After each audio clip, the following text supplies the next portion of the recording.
On the evening of June 3, 2011, the FBI's cybercrime office in Atlanta, Georgia, was winding down as usual. Agents typed quietly, ready to head home after a long week of tracking digital criminals. Everything seemed normal, just another Friday coming to an end. Then, a computer screen flashed red. An alert cut through the calm. Part of the FBI's cybercrime department had been attacked. In its place, a mocking message glowed. The alert wasn't just a glitch. Names, emails, and passwords for about 180 members, from FBI contacts to company leaders, were leaking online, spreading fast on hacker forums. The office turned tense, phones ringing with urgent calls from Washington. A group of teenage hackers had struck, and nobody knew who they were or what they wanted. What would they do next? This wasn't the FBI's first brush with hackers, but this time, it felt different. A month earlier, in May 2011, this group appeared out of nowhere, born in online chat rooms where coders swapped ideas and pranks. They weren't a polished team in a secret base. They were young people, some still in school, working from cluttered bedrooms and cheap apartments. Their leader, Hector Monsegur, a 27-year-old from New York, went by Sabu online. He lived in a small place with peeling paint, raising two young cousins while tapping away on an old laptop. Others joined him, like Jake Davis, a 19-year-old from the United Kingdom, known as Topiary, and Ryan Ackroyd, a 25-year-old known as Kayla. A 16-year-old coder, Mustafa Al-Bassam, who went by T-Flow, and a few more rounded out the core crew. They called themselves LulzSec, after lulz, a variation of LOL, where you laugh at someone else's trouble, or after getting away with a prank. Their goal wasn't money or power. They wanted to cause chaos and make big names look foolish. How far could a group like this go? Well, LulzSec didn't waste time.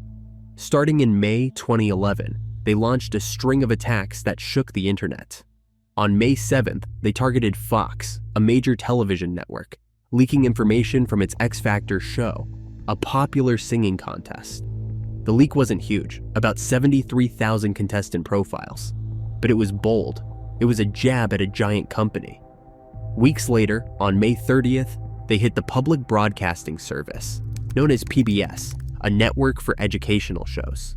They broke into its website and posted a fake news story claiming two famous rappers, Tupac Shakur and Biggie Smalls, were alive and hiding in New Zealand. The story spread online, confusing fans and reporters until PBS pulled it down.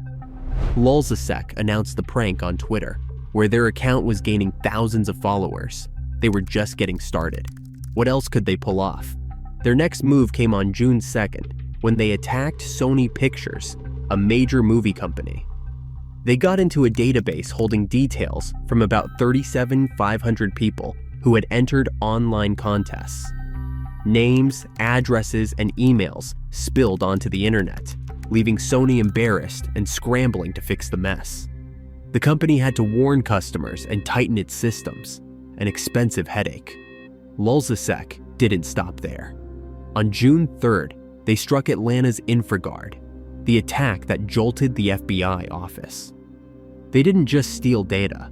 They replaced the site's homepage with insults, saying the FBI's security was wide open. The 180 members whose information leaked included people working with banks, tech firms, and government projects. The breach wasn't about stealing cash or spying. It was about showing the world they could outsmart anyone. But how exactly did they manage to hack the FBI? It's not clear, but LulzSec was known for three main hacking methods: finding weak spots in old, unupdated website software that let them sneak in; using something called SQL injection, where they typed special code into things like search bars to confuse the website's database and make it reveal private information like usernames; and guessing or reusing passwords that weren't strong enough to unlock accounts. The FBI in Atlanta faced pressure to act fast. Agents stayed late that June 3rd evening, combing through computer logs and hacker websites for clues. The InfraGard attack wasn't just a local problem. Calls poured in from higher-ups in Washington, demanding answers. Some of the leaked passwords were simple, like Agent 123 or Password 1, making the FBI look careless.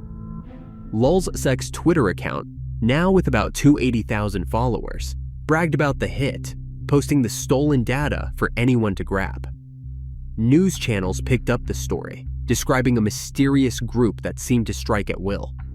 Agents knew they were dealing with something new, a crew that didn't follow the usual rules of crime.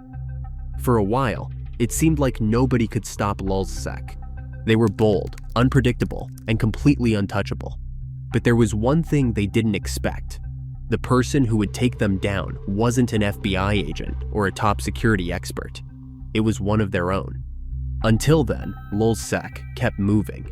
On June 10th, they leaked emails and passwords from an adult website, a smaller target, but one that grabbed attention. Some of the accounts belonged to people in the US Army, adding to the government's embarrassment. On June 13th, LulzSec broke into the US Senate's public website, pulling out internal files and posting them online. The Senate attack didn't cause major damage, but it showed LulzSec could reach deep into government systems. On June 16th, they claimed a strike against the Central Intelligence Agency, or CIA, making its public website crash for a few hours. The outage was temporary, an inconvenience more than a disaster, but this was the CIA we're talking about. This was huge. News reports called LulzSec a growing threat. Could anyone slow them down? The FBI wasn't standing still. Across the country, cybercrime teams worked to track LulzSec, following tips from other hackers who didn't like the group's flashy style. On June 7th, just 4 days after the InfraGard attack, they got a break. Manhunt, aka Sabu, made a small but life-changing mistake. He joined an online chat without hiding his computer's location, a detail that lit up the FBI's radar. Agents traced it to a modest apartment in New York's Lower East Side. That night, a heavy knock rattled Monseger's door. He opened it and saw the glaring FBI badges. His heart sank. It was over. They brought him to a station, laying out charges that could lock him up for decades: hacking, fraud, crimes that could trap him in prison for life. Then they offered a deal: face the full punishment or help them catch his team. What would he choose? What would your friends choose if they had to pick between telling on you or facing time in prison? Share this with them and find out. Monseger didn't take long to decide. On June 8th, he sat back at his laptop, but now he worked for the FBI.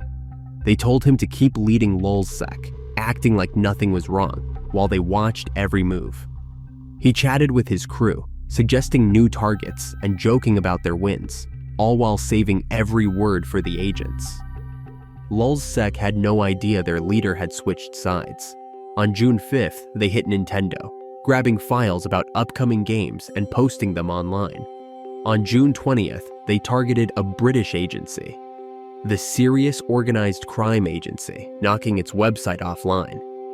Each attack felt like another victory, proof they could outrun anyone. But every step brought them closer to a trap. How long could Monseger keep this secret? The FBI used Monseger's information to build cases, tracking each member across countries and time zones. LulzSec's attacks kept coming, but the net was tightening.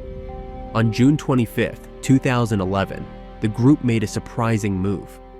They posted a message on Twitter saying they were done, calling it a 50-day adventure that had rocked the world. They also released a video message. Friends around the globe, we are Lulz Security, and this is our final release. We hope we had a microscopic impact on someone, somewhere, anywhere. Thank you for sailing with us. People thought LulzSec's final message was a prank, while others felt like this was a sign of trouble. The truth was messier. Monseger, under FBI orders, was steering them toward the end, feeding just enough to keep them active while agents closed in. So why did they really stop? The answer came soon. In July 2011, police in the United Kingdom arrested Jake Davis, the 19-year-old known as Topiary. They raided his home, finding laptops loaded with LulzSec files, proof of his role in writing their bold posts. In September, Ryan Aykroyd, known as Kayla, was caught. His computers tied him to attacks on Sony and the CIA. Across the ocean, Jeremy Hammond, another hacker linked to LulzSec, was arrested in Chicago in March 2012 for his part in bigger schemes. The FBI announced they had charged 6 main members, naming Monsegur as their key source. His betrayal completely shattered the group, turning their secret chats into evidence. What would happen to them now? Courts moved quickly to settle the cases. In May 2013, Ryan Aykroyd stood in a courtroom and admitted his role in the attacks. The judge gave him 30 months in prison, but he served about half. Jake Davis faced the United Kingdom court in June 2013, taking responsibility for his posts and hacks. Jake got a 2-year sentence, which was served under strict rules at home. Jeremy Hammond's case was heavier. A US court sentenced him to 10 years, tied to other hacking beyond LulzSec, keeping him locked up until 2020. Monsegur's turn came in May 2014 in New York. The judge gave him 7 months, a light punishment for helping the FBI stop more attacks. He had saved companies millions, the court said, by turning on his team. LulzSec's members scattered after the arrests.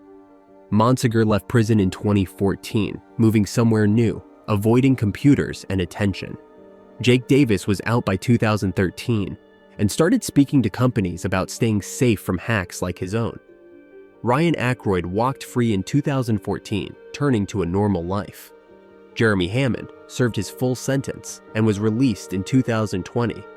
He's still vocal about his beliefs and is still getting in trouble. The internet didn't stop changing after LulzSec. By 2015, companies spent billions of dollars on cybersecurity, hiring teams to test their systems and plug holes LulzSec once exploited. Governments, stung by attacks on the Senate and CIA, pushed for tougher laws and better defenses. The FBI's cybercrime unit grew, with offices like Atlanta's training agents to think like hackers. LulzSec's 50-day sprint ended, but they were a small part of a much bigger operation. It makes you think, who's out there now waiting to strike?